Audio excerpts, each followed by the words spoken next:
Pakistani chicken எப்படி செய்யலாங்கிறத பார்க்கலாமா. அதுக்கு ஒரு பேனில் 4 ஸ்பூன் நெய் ஊற்றிக்கோங்க. இஞ்சி பூண்டு பேஸ்ட்டு 1 ஸ்பூன் போட்டு நல்லா வதக்கிட்டு ஒரு 1/2 கிலோ சிக்கனை போட்டு நல்லா அதில் பரட்டி எடுத்துருங்க.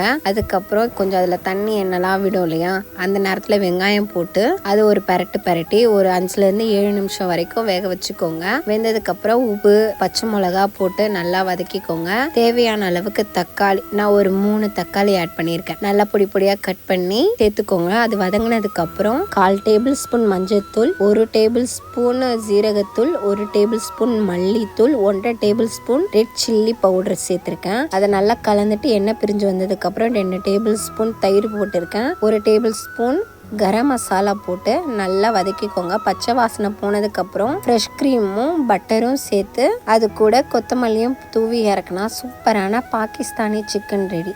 இந்த வீடியோ பிடிச்சிருந்தா லைக் பண்ணி சப்ஸ்கிரைப் பண்ணுங்கள். பாய், தேங்க்யூ.